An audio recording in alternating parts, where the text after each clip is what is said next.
Okay, good morning, everyone.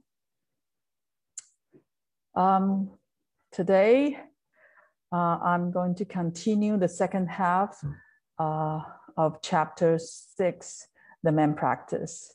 And actually, the second half is very important, especially for me. Like I believe that most of you, like me, that are very busy in daily life, and also we might only have like maybe 1 or 2 retreat a year that we can stay in Chang Hwa to practice diligently. We have talked about how to practice in the Chang Hwa with the Samatha Vipassana in the last week. So today I'm going to share what Zhiyi, Master Zhiyi, consolidated method for us to practice in daily life that includes our daily activities and daily contacts. Daily activities including walking, standing, sitting, lying down, doing things, and speaking. That's basically everything, 24 hours a day and 7 days a week. All the activity, including sleeping, are involved. And the second topic is how we handle our daily contacts, meaning that how we operate our 6 organs, contacting with 6 objects. And oftentimes we talk about, especially in Chan school, we talk about we have to practice in daily life, practice in daily life. Be mindful, and that's too rough, And today's talk, I'm going to share Zhiyi's views about what practicing in daily life really means, what's the content involved for us to practice in daily life. And actually, it's quite deep and difficult. So the first topics, how we practice during our daily activity. Okay. And before I get to that, Tian Tai schools, they are very famous for their 4 methods to attain samadhi. This topic are their main topic that they emphasize, especially in the Maha Samatha Vipassana, the book that by Zhiyi in his late life. And so that's for samadhi includes constantly sitting samadhi, constantly walking samadhi, half walking and half sitting samadhi, which is what we are using in the Chang Hwa in the retreat. And the 4th item is called neither walking nor sitting samadhi. And this is actually very important samadhi to practice, and is very emphasized in Tian Tai school. And this is the idea is inherited from Master Zhiyi's master called Master Hui Si. Okay, so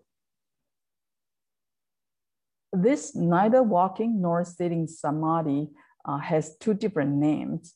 One from Mahaprajna Paramita Sutra. This sutra called this kind of practice samadhi of awakened thought, meaning that practitioners need to remain fully awakened with their thoughts. Okay. Every thought resonate with the awakened state. Okay. And Master Hui Si, the 2nd patriarch of Tian Tai school, use the name of samadhi of following one's own thoughts. I copied this translation from the Maha Samatha Vipassana's book, the book. And actually what it means is that being aware of one's own thought when a thought arises. It doesn't mean that we need to follow our scattered thought, wandering thought, and vexation thought. It's like when the thought arises, we catch it and then directly see the emptiness of the arising of the thought. So that needs deep practice in order to do that. Okay, so the reason I talk about this is today's topic is the topic of neither walking nor sitting samadhi practice in Tian Tai school.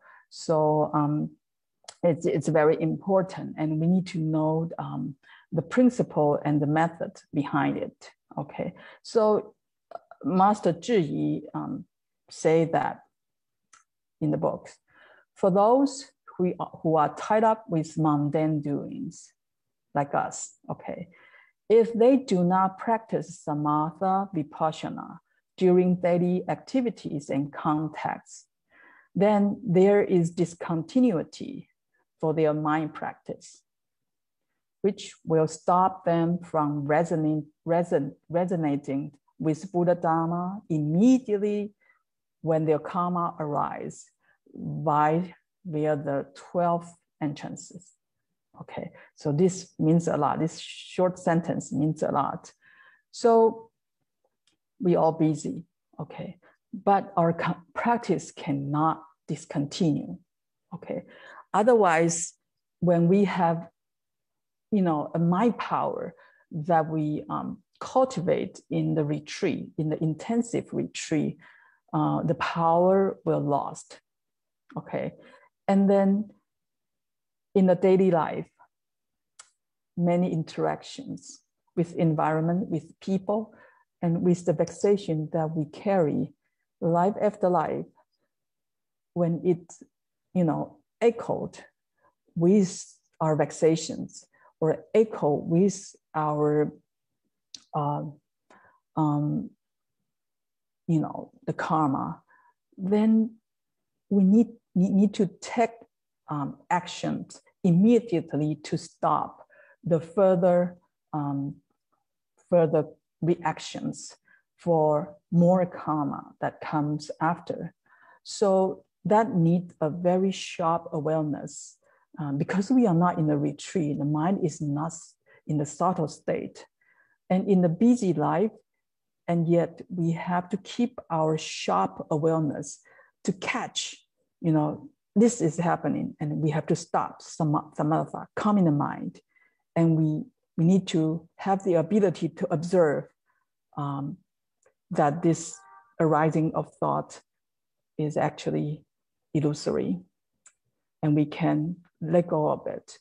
And so this, if we don't practice in daily life, then when all the chaos happen, then we just, sinking down with our own karma, and then we end up accumulate more karma.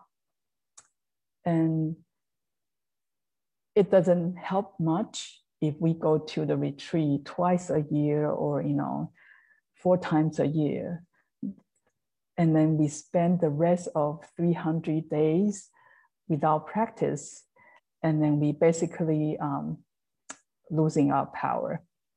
And so this kind of daily practice is actually what all the Chan masters are doing. As you know, that most of the Chan masters get awakened or get enlightenment in their daily life when they operate their daily shore. They got enlightenment. So that means they need to keep the mind state in the subtle state. And then so when the moment comes, the self-centeredness disappear and then got enlightened. Okay, so Master Zhiyi continues saying that if one can cultivate the expedient means of dhyana and shunyata at any time, one will eventually understand the Buddha Dharma thoroughly. Okay, so we ordinary people understand Buddha Dharma through understanding. You know, we read and we comprehend and we understand and we interpret it, but we don't direct experience the Buddha Dharma and without a thorough understanding of the Buddha Dharma. So basically, without a direct experience, we just copy what the master says and try to understand what they means. But there is a still distance between our understanding and what the masters meant. So that's what Master Zhiyi trying to emphasize the importance of daily practices. And of course, Master Zhiyi also indicates that sitting meditation is still the best way to enter the path, okay? Because you basically cut off all the disturbance from the environment, from the six organs. But in the modern world, it's kind of difficult. So we need to practice the daily, the neither walking nor sitting samadhi even harder in this modern world. Okay, so a master Yo Yuan asked Master Da Chu, you know, who was one of Master Ma Zu's disciples. And then he asked him, "Are you practicing diligently?" Answer, "Yes." Question, "How?" And Master Da Chu replied, "I eat when I'm hungry, sleep when I'm sleepy. That's my practice, and I practice diligently." And people, you know, if you're not, most people will think, "I did that too, you know. And am I practicing diligently?" And of course, the answer is no for most of us, but yes, for the master. The reason is that how you eat when you are hungry, how you sleep when you are sleepy. That's today's content.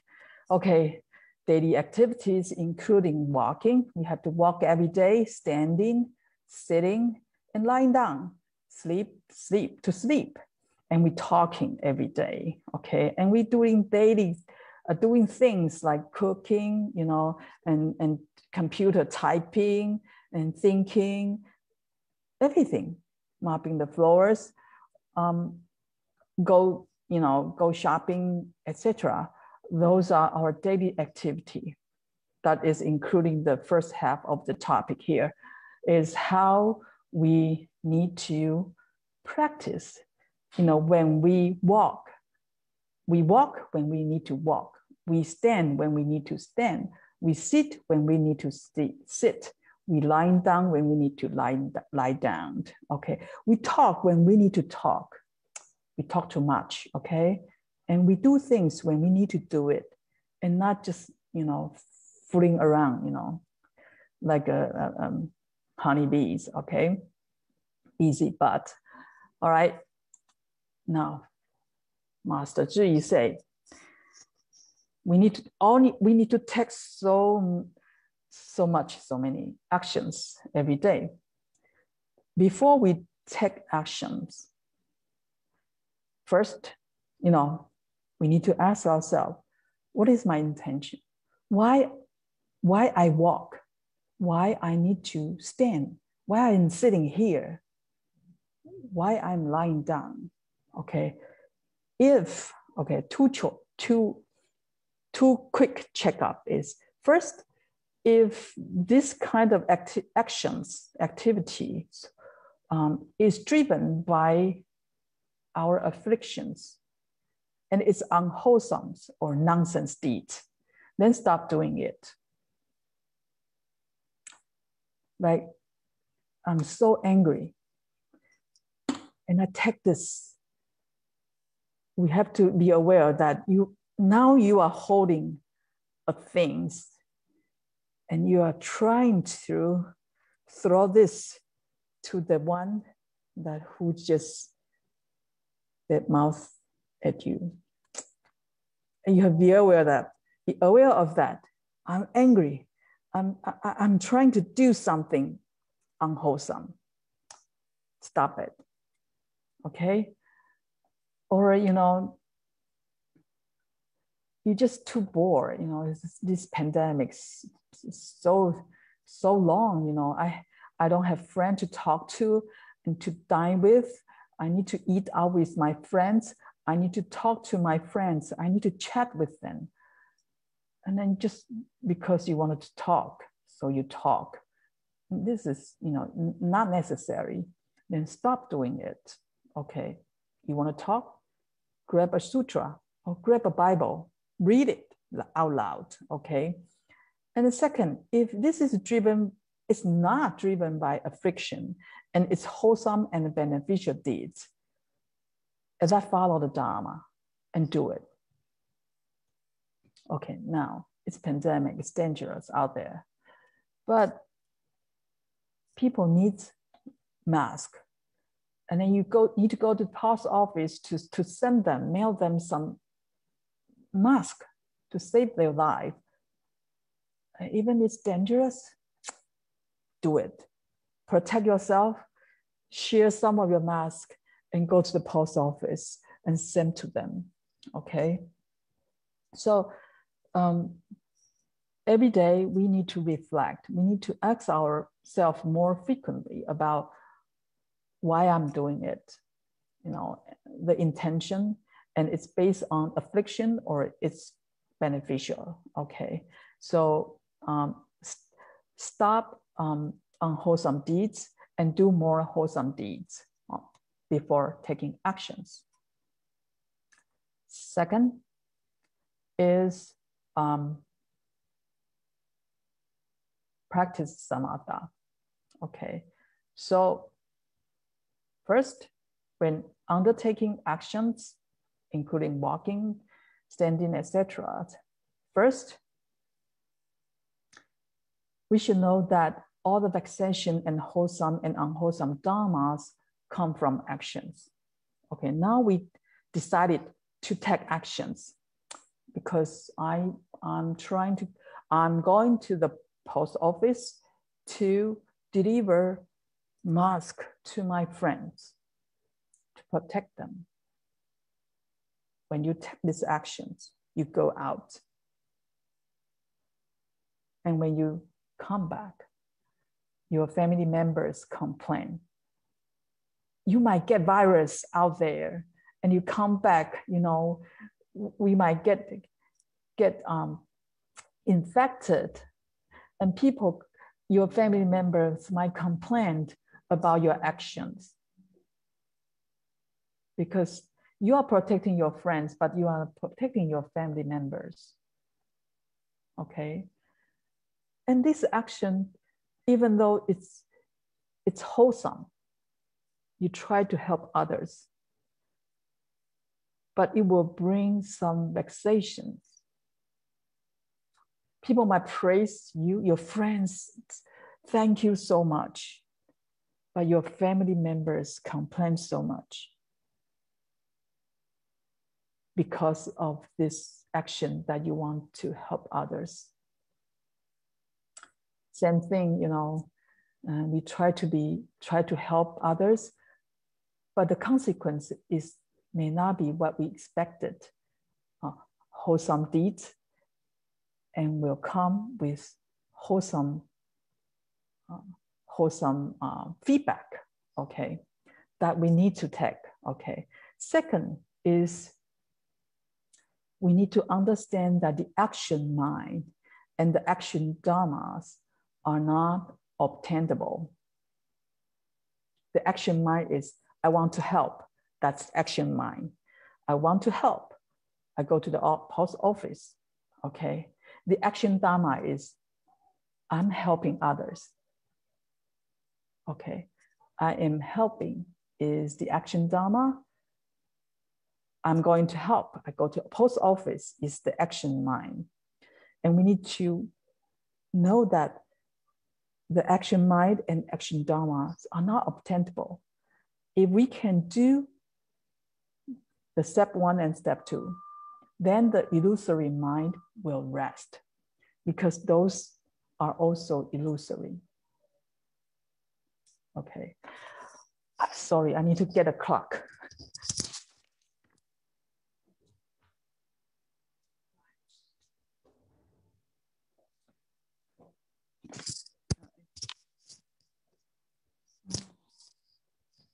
Not right. Okay. So I make a, and how can we practice? Then if we can do that, so when you try to help, you decided to help, and you are helping, this action mind and action dharmas are illusory. And then further, the next step is we need to practice vipassana. So be mindful that it's the mind that tells the body to move. So the body moves forward, naming walking, for example. So walking. So when we walk, I'm walking to the post office. It's my mind tells my body to walk.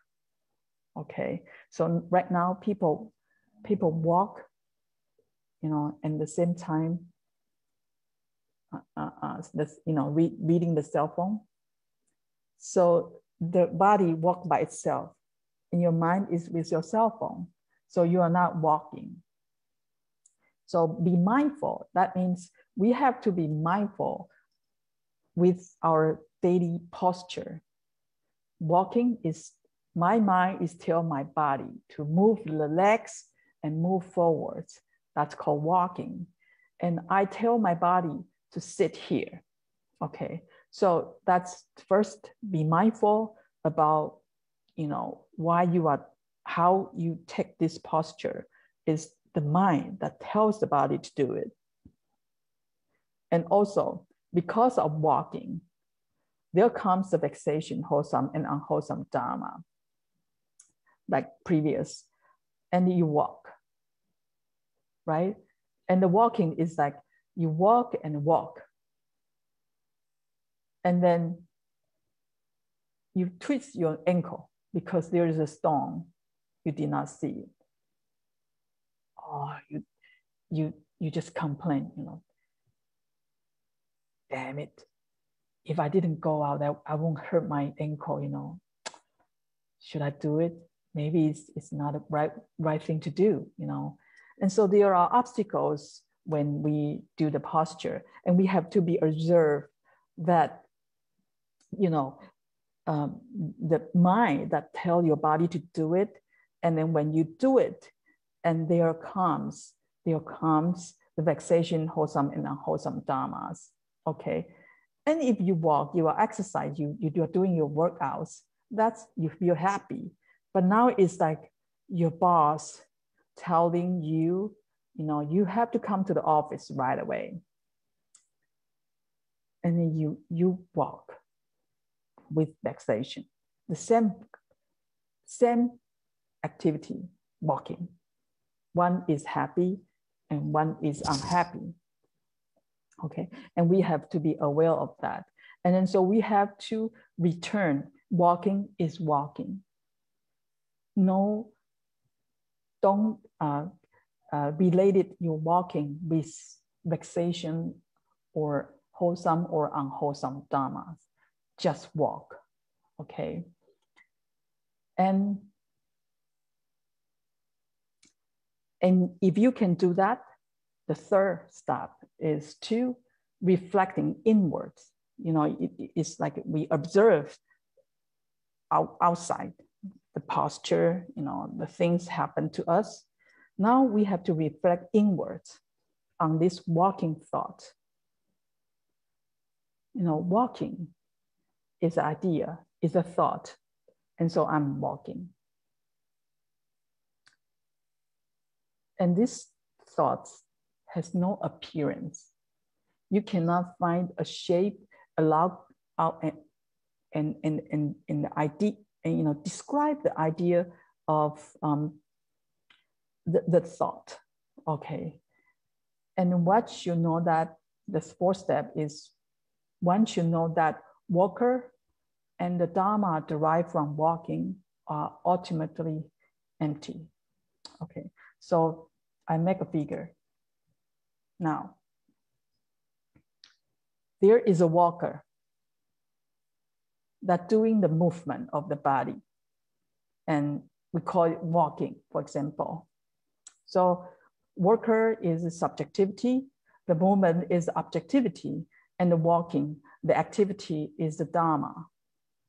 When we practice samatha, we focus on the movement, okay, the posture. We ask our body to walk, be mindful with the walking posture.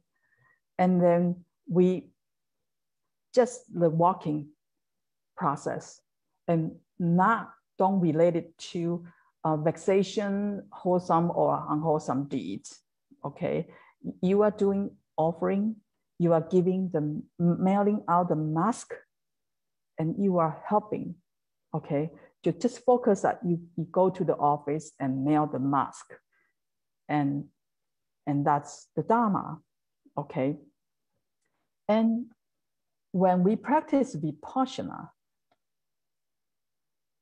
it reflects inwards to what? The subjectivity. So we have to observe that a walker, who is walking, okay?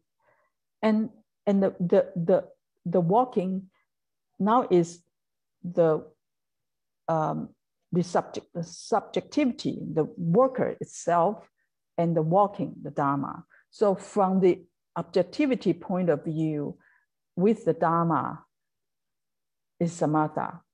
And Vipassana is from the subjectivity point of view with the Dharma. Okay, so that's a two practice, and that need to come together.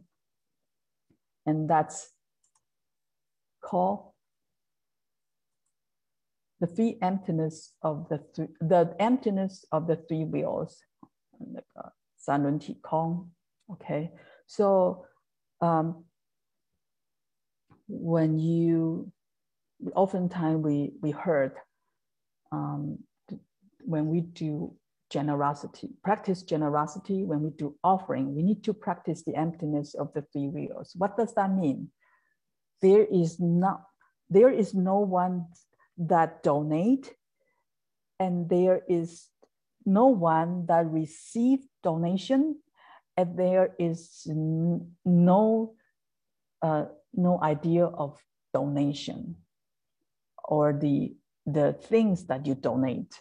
So the objectivity, subjectivity, and the dharmas are all empty. So that's called the emptiness of the three wheels.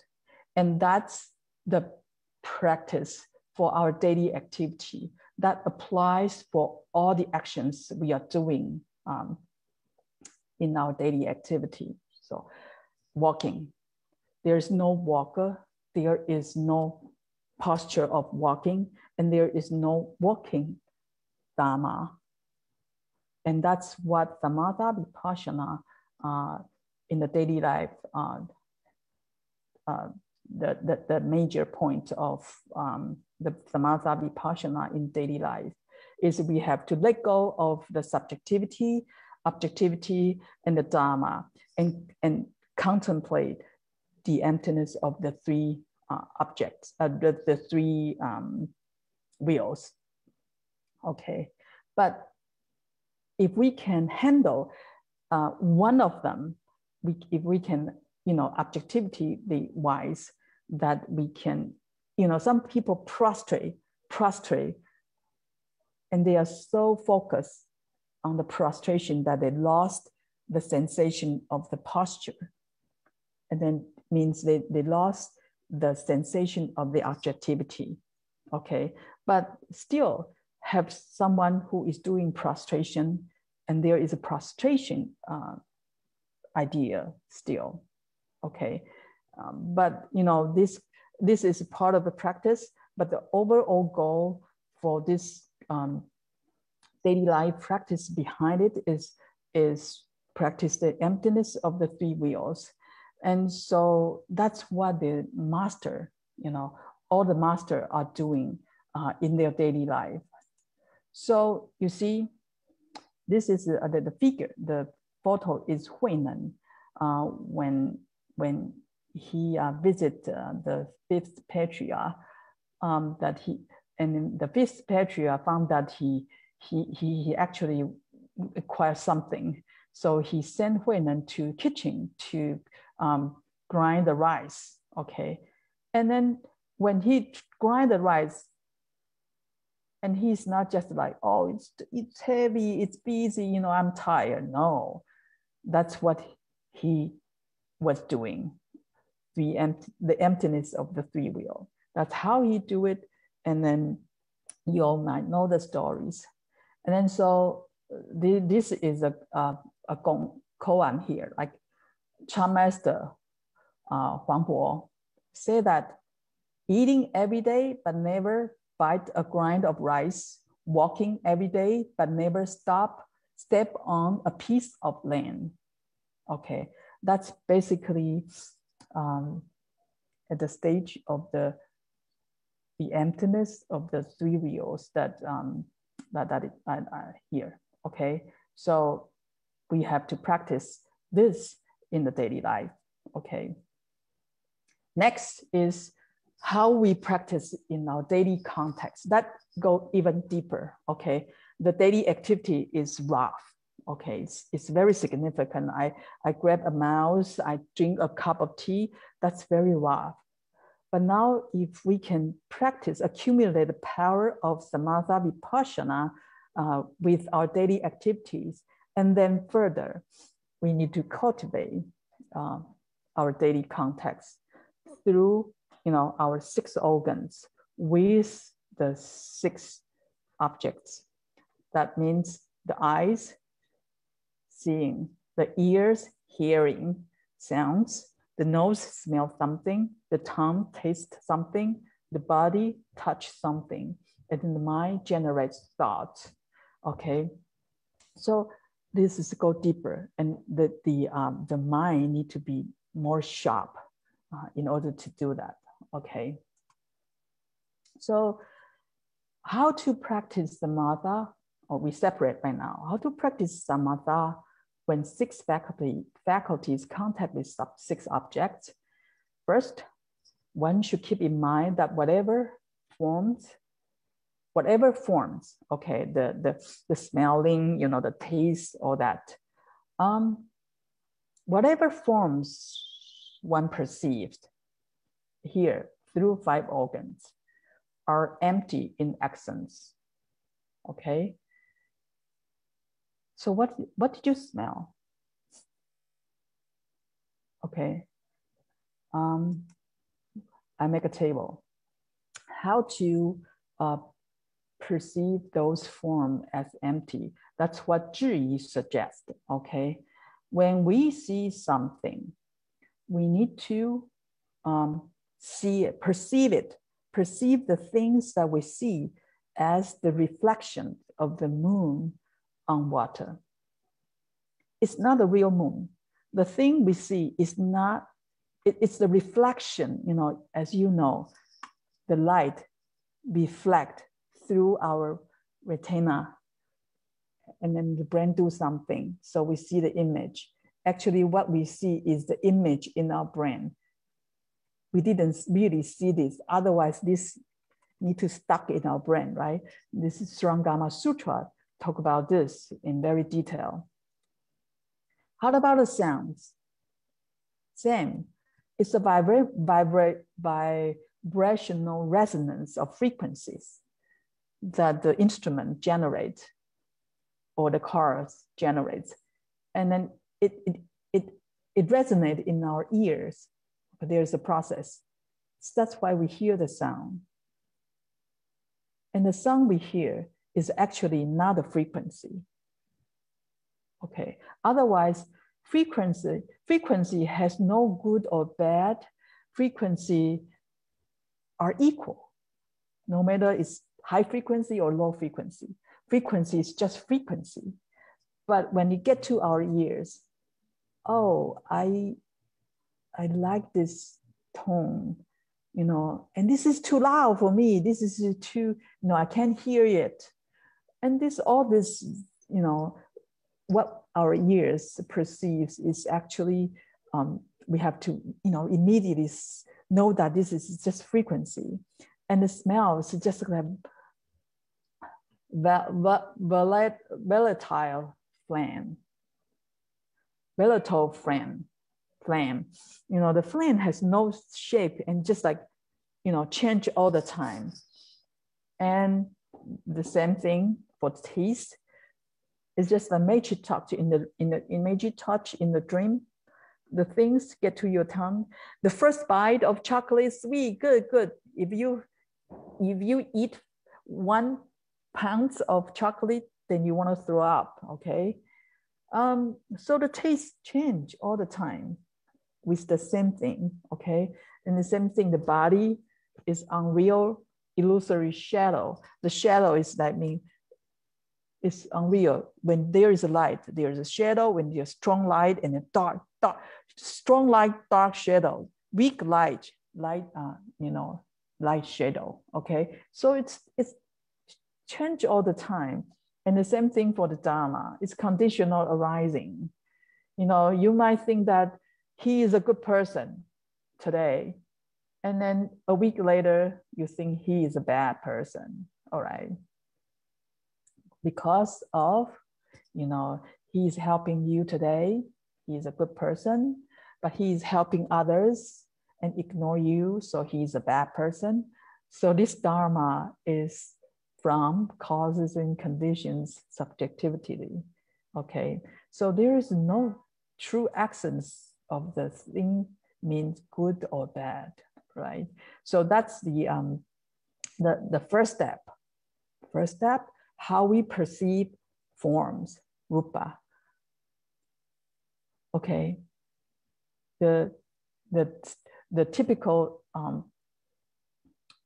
example is that in the Platform Sutra, Huineng, upon hearing the arguments between two monks about, you know, the wind and the flags, and then Huineng just say that, okay, my dear monks, the wind is not moving, neither the flag. It's your minds that are moving. That's the point that Zhiyi talk about, you know. Your mind are moving by the objects that you perceive. That's why you will argue, you know, it's the wind that makes the flags move, or the flag just move by itself, okay? Anyway, they are all round. It's because your minds are moving. Okay, second step. So first step for samatha is first, don't be influenced by the environment. So when our 5 organ perceive the environment, don't move. Your mind cannot be influenced by the object that you perceive. Okay, that's a basically charm practice, very important first step. And the second is when we perceive it, we still know that sugar is sweet, okay? Lemon is sour. And someone killing someone is bad, right? Stealing is not right. The precepts all still apply in our daily life when we perceive it. But if you like sweet stuff and it makes you feel good, right? If it's a pleasant sensation, then don't give rise to, sorry, forgot to translate into English. If it's a pleasant sensation, don't generate craving. Okay, so there's a story that people sent our master a cherry, and Shifu tasted, oh, this tastes good. The second day, a whole box of cherry. sent to our temple. And Sifu just say, I just say that it tastes good, but I didn't say that I like it. That's the practice. It tastes good, but I'm not craving for it. I don't want more and more and more. Same thing, if it's unpleasant sensation, don't give rise to vexations. You know, I don't like bitter melon. I don't like bitter melon. But then why our members keep sending offering our bitter melon? You know, I don't like it. Just give it away. You generate vexations. Okay. And the third part is more, we need to be mindful about the third item. If it's neutral sensation, most of the time during a day, the pleasant and unpleasant only maybe 10 or 20% of our sensation. Most of the major sensations are neutral. No good or no bad, no like or dislike. But then we will have some, we will generate some ignorant or scattered thoughts about it. Okay, and it's not necessary thoughts. It's like, just like, you know, oh, some people send something. You don't typically like this food, you know, but you will say, oh, this is fresh, this is not fresh. We still make discrimination and make some judgments. Or, you know, and thinking about these guys always send bitter melon. Maybe he doesn't like bitter melon and his wife keep buying it. So he sent the bitter melon to the same temple. That's why he did it. Okay, so you generate thought the best, you know, even it's a neutral sensation, you still have like thoughts, you know, like judgments on many things. Okay, so that's what we need to be aware of and stop it. So here, 6 organ contact with 6 object. There's a pleasant, unpleasant, and neutral sensation. So no likes to pleasant sensation, no dislikes to unpleasant sensation, and no ignorance and discrimination to neutral sensation. Okay, if we use 5 aggregates, and we clearly know that the form, the sensation, perception, volition, and consciousness, as a practitioners, we still need to be alive. We are a lively people. Don't practice as like, I don't know what I'm eating. You are not like the enlightened master. You are just absent-minded. You don't know what you are eating, and you don't know how it tastes. That's because we are absent-minded. Okay, it's not because of the emptiness of the 3 wheels. Okay, so as a practitioners, we need to clearly know that what we perceive, and we know the sensation that is pleasant, unpleasant, neutral, but we need to cut at the stage of perception, that you think you like it, you don't like it, or you're ignorant about it. Okay, and then if we can cut the perception part, and then the activity and the consciousness, the seeds that we bury in our mind will stop.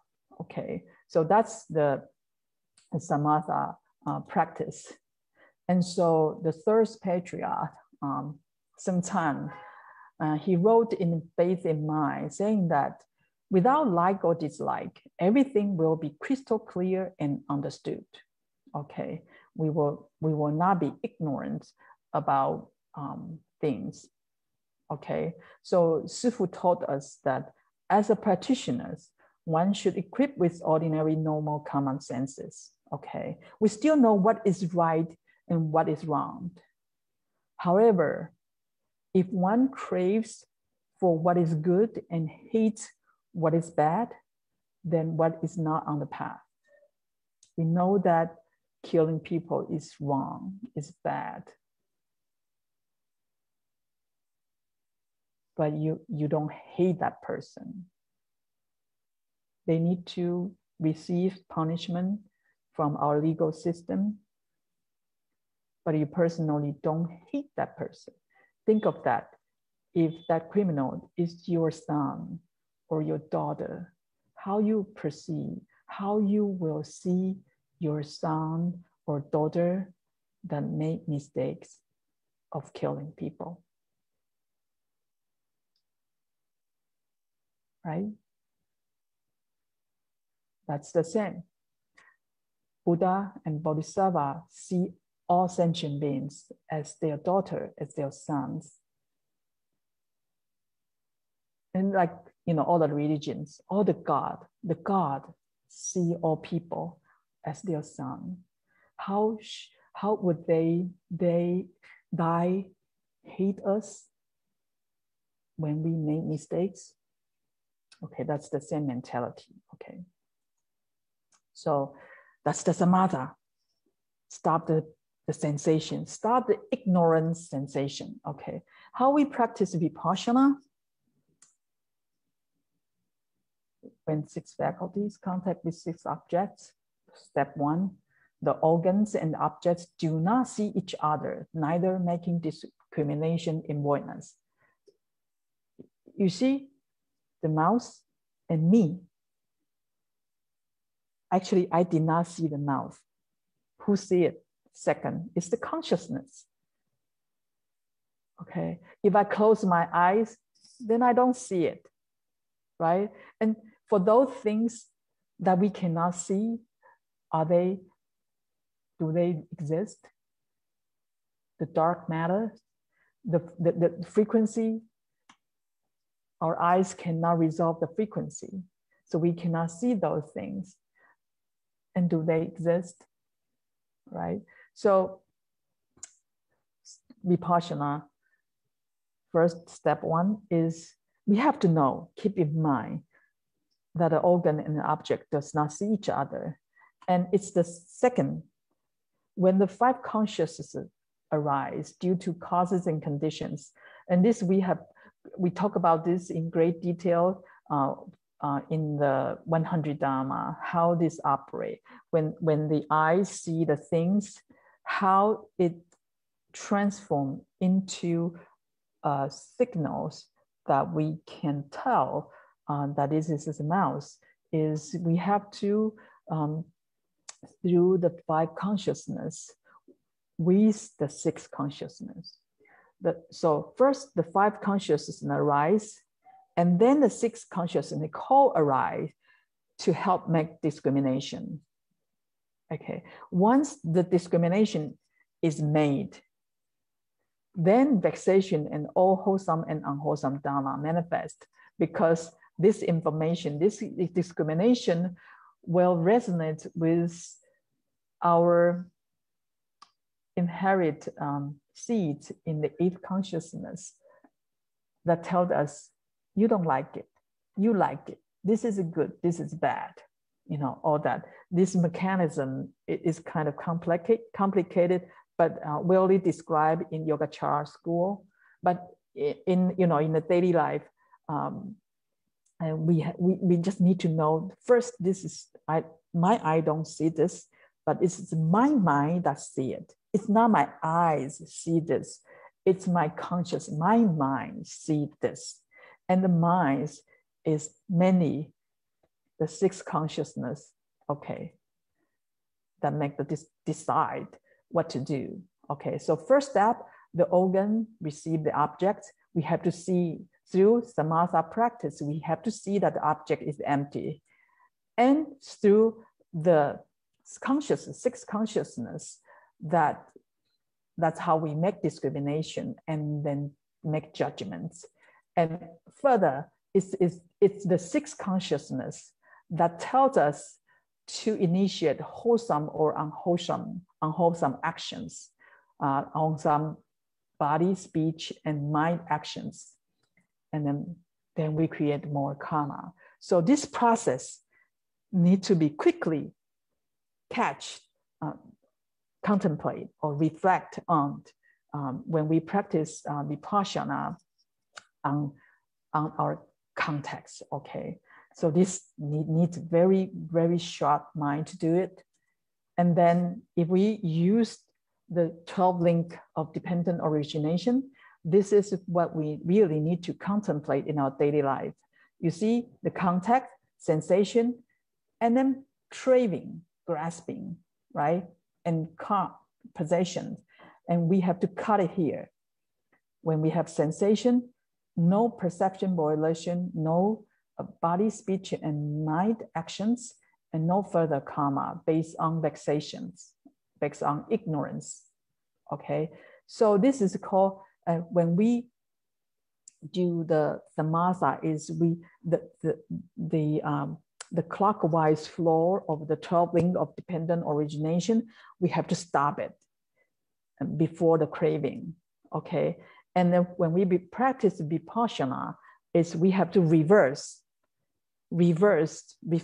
reversely to see that, you know, my body, speech, and mind is actually based on my perception, good and bad, and it's actually from the sensation and contact, and back to the original the point that why we are doing it, and it is called reverse contemplation of 12 link of dependent origination to get liberation. Okay. Now, we have to practice the last step is one should immediately reflect inward to observe that the perception mind has no appearance. One should know that the observer and all the resulting dharmas are ultimately empty. Okay, it's the same logic with the daily activity. Okay, here the most difficult part is about letting go of the Dharma. Okay, so there is a Gong'an. Okay, Master Mazu once walked with his disciple Bai Zhang in the field, and then Mazu just point out, "What is that?" And then Bai Zhang said, "Oh, it's a wild duck." "And where is it now?" "It has flown away." And then at this right moment, Mazu just twisted Bai Zhang's nose tip. Twisted, so painful. This is very, very sensitive here. He was so painful in holding his nose. And Mazu say, "How did it ever fly away?" In this moment, Bai Zhang got enlightened. Okay, so meaning that Mazu said that, oh, your mind is not at the present moment. You still have the concept of that wild duck has flown away. But Mazu, Bai Zhang has been practicing for a long time. So he basically followed what Master Zhiyi is saying. You know, his mind is always with the Dharma, be mindful and aware of his thought. So at this moment, when Mazu give it a very strong punch, then Bai Zhang get enlightened. Okay, let go of the Dharma that you still have, you're still attached to. Then that's, okay, here. Grasper, grasp, and grasping Dharma. Again, the samatha. We have to stop. Samatha is working on the objectivity of what we grasp and the Dharma. And Vipassana is working on the grasper and the Dharma. And then 3, or empty. Okay, so my time is almost up. Okay, this is the second half of chapter 6, the main practice that Zhiyi talk about what a practitioner need to practice in daily life.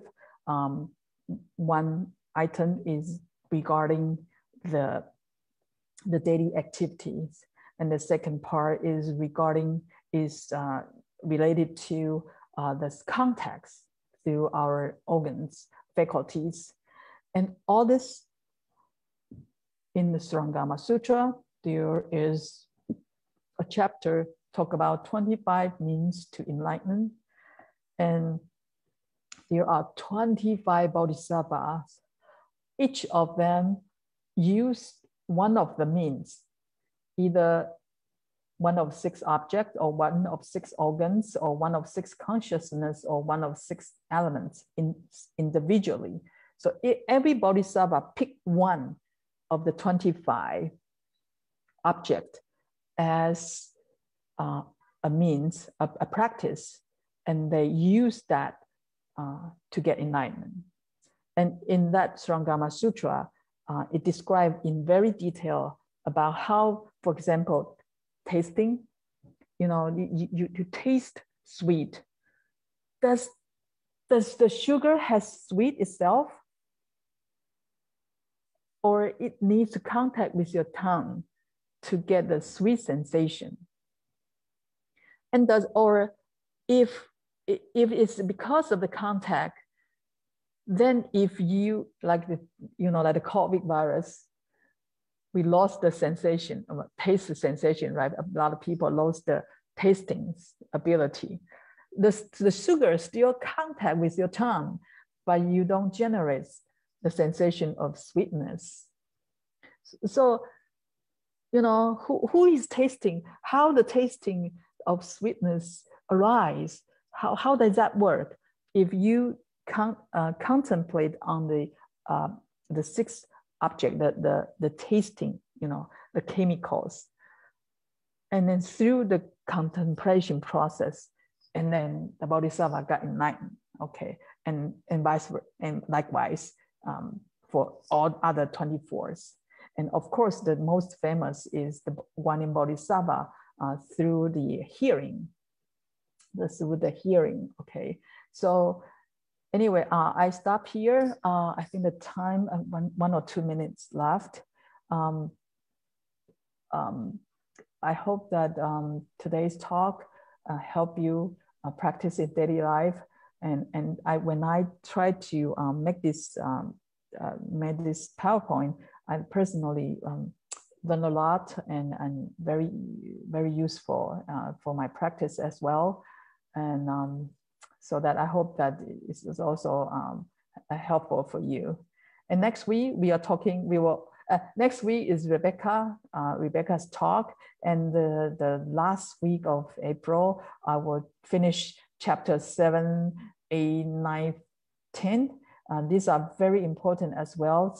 And when we practice diligently, some good things will arise, bad thing will arise as well. And we need to recognize them, the good things and bad things. And chapter 9, we need to know how to handle it. And also we need to know the levels of realization when we practice samatha and vipassana. And hope that I'll finish this books in the last week of April.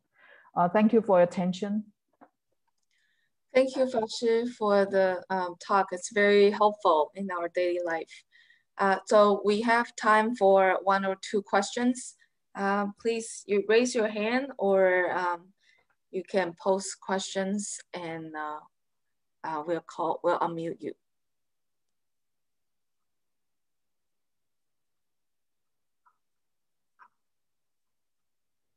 People are very quiet recently.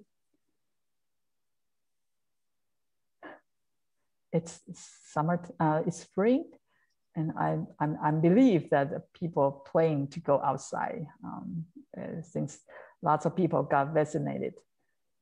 It's a good news. Oh, I see a hand. So Joanne. Shan? Yeah, Joanne, you can go ahead. Hello, Fashi and everybody. Good morning. Thank you for the talk. I have a very small question, or a question that can be helpful if a Fashi answers for me. One of the slides you shared earlier on that you said when you want to see whether the action is wholesome or unwholesome, you ask yourself whether it's a wholesome action before you do it. I think that's very helpful, but sometimes I feel like sometimes it's what's wholesome to me isn't always wholesome to the others. that generates vexations and the wandering thoughts. So do we usually, I guess this is maybe a little dumb question, what's my intention? Yes, this is a slide. Do we usually need to also consider thinking about others other than us when we are making that decision? This is wholesome to me, but is this wholesome to the others or people who are involved when I do this? Thank you. This is a good question and also a problem for most of us who try to help, including in the families. The parents try to help the children. They always try to do good things or try to help them make decisions that is better than the children make the decision for themselves. And so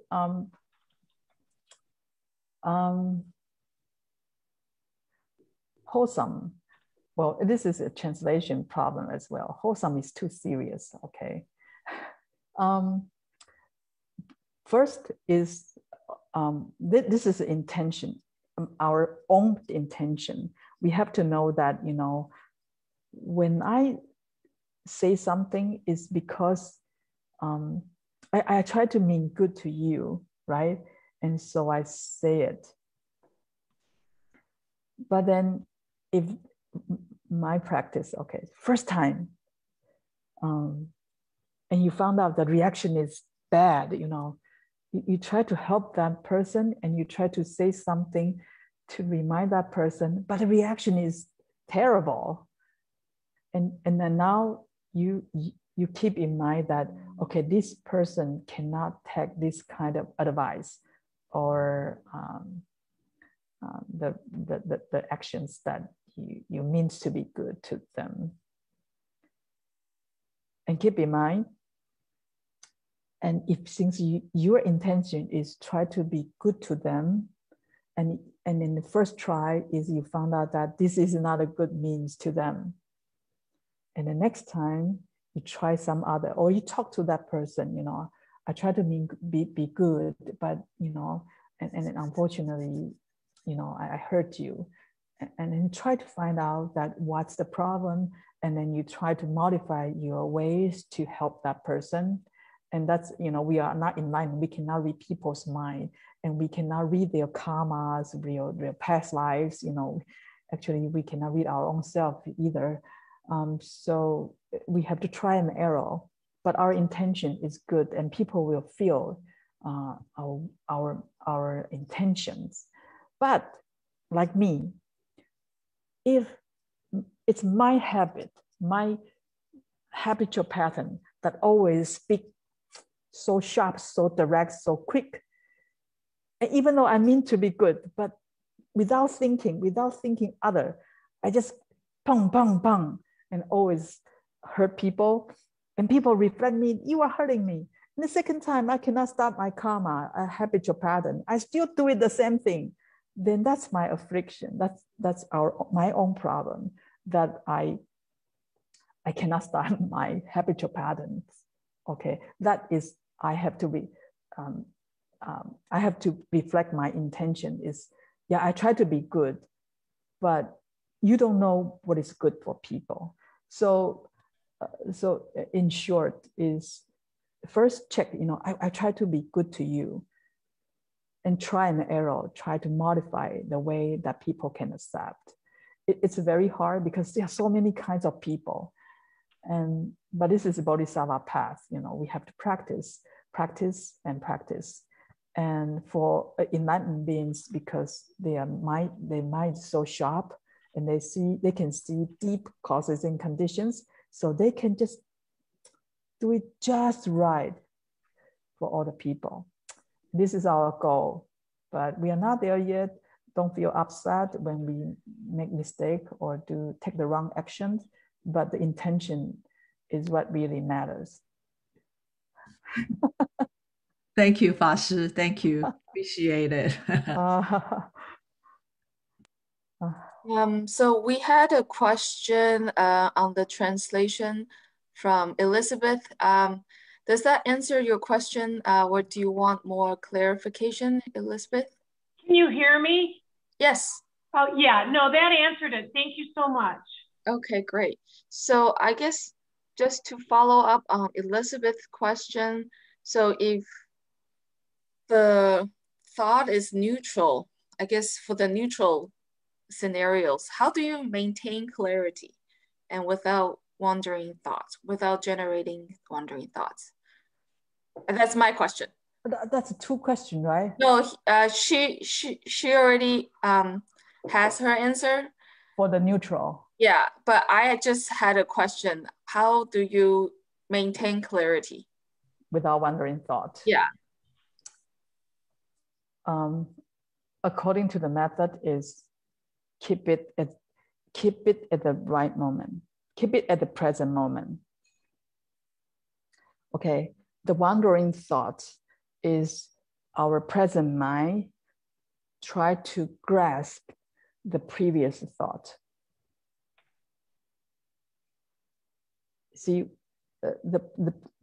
and then we thought the previous thought is real. That's why we grasp. And the previous thought is become the object. So our present mind grasp the object of previous thought. That's how we think our past exists.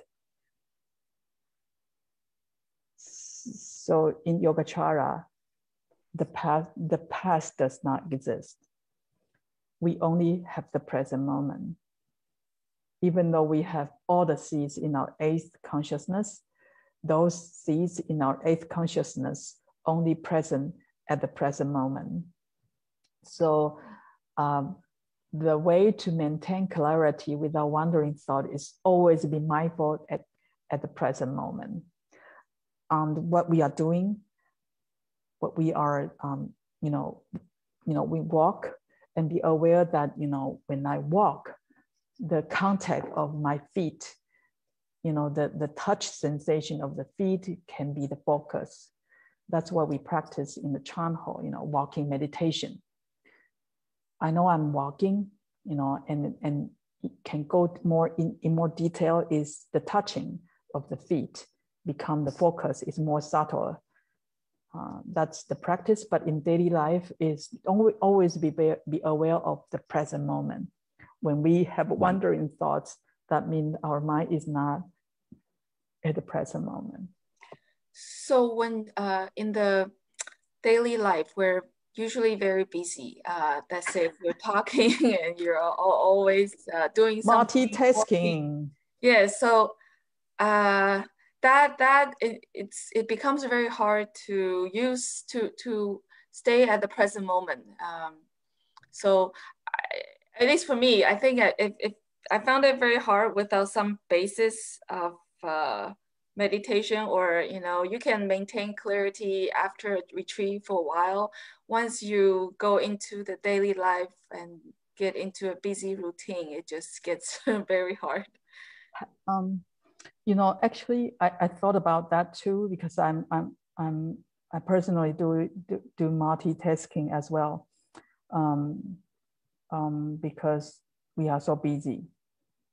But I found that even no matter how many things you are working at the same time, processing at the same time, actually, each moment we only can catch one thing, even though it's very quick.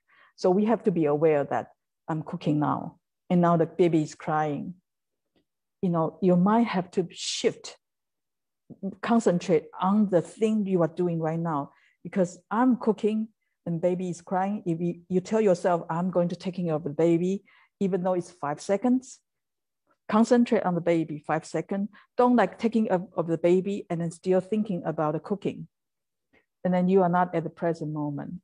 But indeed, you know, if you still remember the slides, that we have to contemplate that the past is past. The future is not here yet, and the present moment, you cannot hold on it. So even this multitasking, your mind still keeps sharp right at the so-called present moment. If you watch the Kung Fu movie, you know, the Kung Fu master sitting there at ease. They are not like nervous, you know, the enemy, some people hit me, you know, and usually they have like 10 people trying to hit them down, you know, with the Kung Fu master. But that's multitasking, okay? But their mind is so clear and so focused.